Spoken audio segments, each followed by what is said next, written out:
No tak się akurat składa, że Steam Deck sprawdza się nie tylko jako sprzęt do ogrywania w najnowsze produkcje typu Uncharted, z którymi radzi sobie zadziwiająco dobrze, nie tylko do grania w gry na emulatorach starszych konsol, chociaż no bardzo to lubię na przykład pograć sobie na Steam Decku w moje ulubione gry z PS2, no ale dla mnie przede wszystkim jest to teraz sprzęt, na którym po prostu nadrabiam swój backlog gier ze Steama.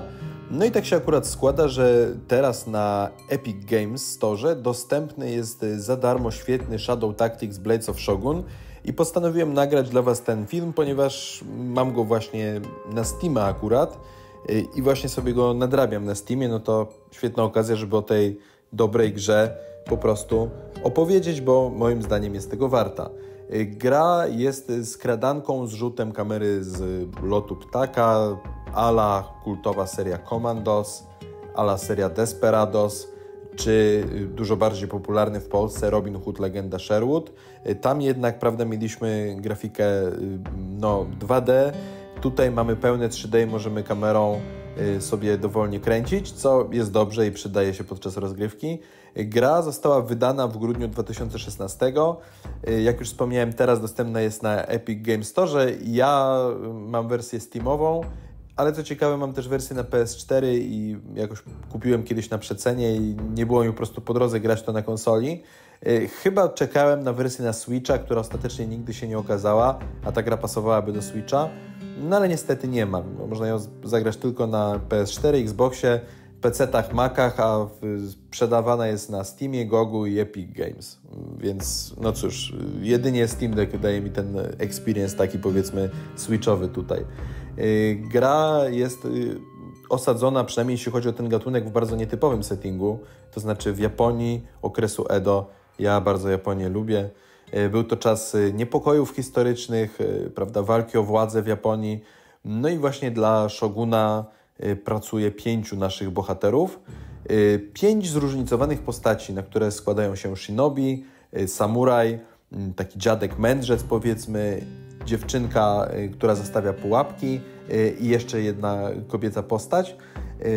Gra ma angielską wersję językową, ale jest też dostępny japoński głos i polecam grać właśnie po japońsku.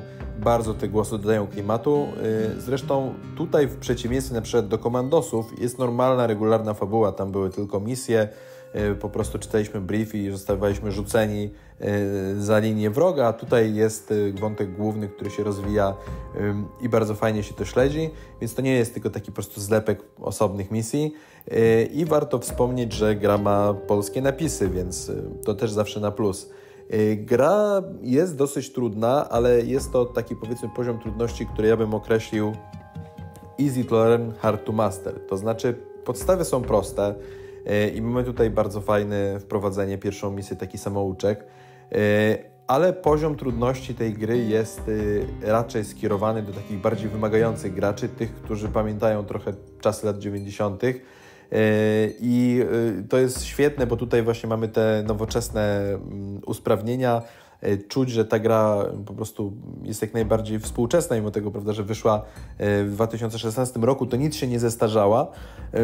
No i tutaj właśnie gra się w nią jak w te nowe produkcje, a jednocześnie ma ten poziom hardkoru, który miały gry z lat 90. I mi się to osobiście naprawdę bardzo podoba. Muszę też pochwalić właśnie fantastyczny interfejs użytkownika. To też tak trochę zawodowo, jako UX designer po prostu, no muszę powiedzieć, że bardzo dobrze, bardzo czytelnie to jest wszystko to jest zrobione, bardzo dobrze jest przemyślane sterowanie, bardzo dobrze gra mi się na padzie. Jak wiecie, ja naprawdę lubię grać na padzie, więc tym samym i na Steam Decku. I to też jest przez to inny trochę vibe, bo w Commandosach tam się po prostu klikało i ci bohaterowie się przesuwali, a tutaj sobie przełączam się między postaciami, lewą gałką poruszam bohaterem, prawą obracam sobie kamerę, przybliżam, oddalam, bardzo fajnie jest. Gra zachęca wręcz do częstego save'owania, jest ta taka przypominajka na ekranie, która mówi, że dawno już nie zrobiliśmy quick save'a.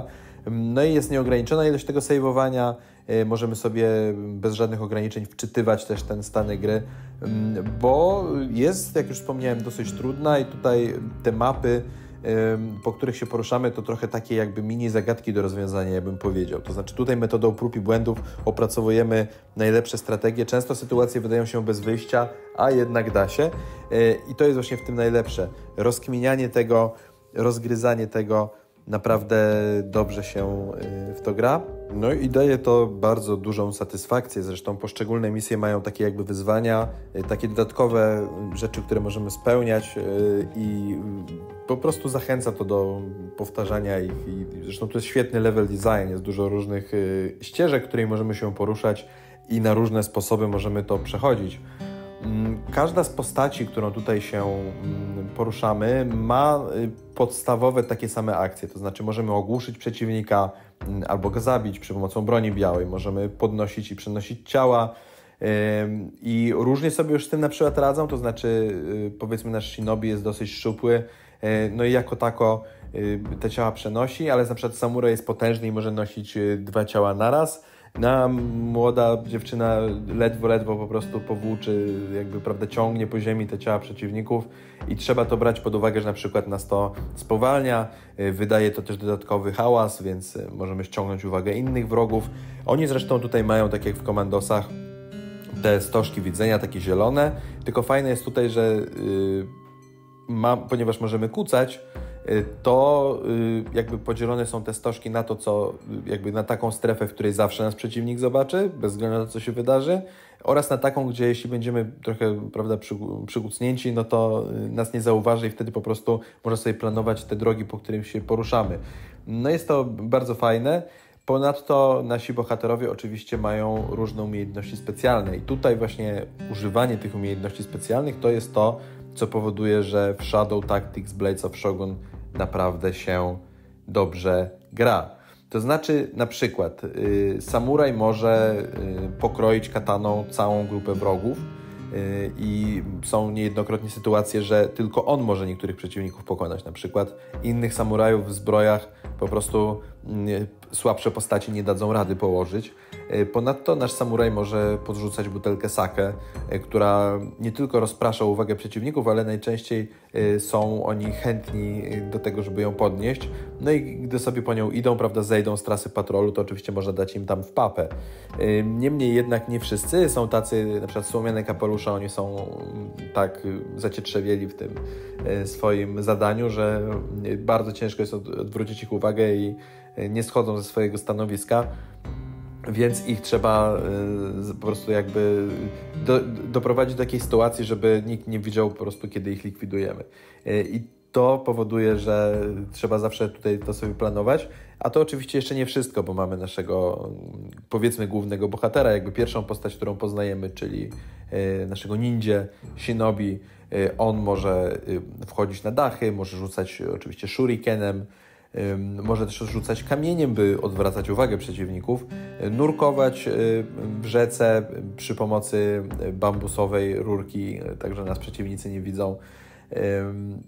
Z kolei bardzo ciekawą postacią, na pozór taką mniej przydatną, ale właśnie jedną z najpotężniejszych moim zdaniem, jest ta dziewczynka, która zastawia pułapki, w które przeciwnicy wpadają i giną, i może ich wabić przy pomocy gwizdka, udając ptaka, więc po prostu zastawiamy pułapkę, włazimy gdzieś w krzaki i, prawda, gwizdżemy. Ciekawy jest też dziadek, nasz taki mędrzec, który walczy za pomocą broni palnej. No, w tym okresie broń palna już się w Japonii pojawiła, przybyła wraz, jakieś bardziej powszechne użycie przybyło wraz z pierwszymi misjonarzami.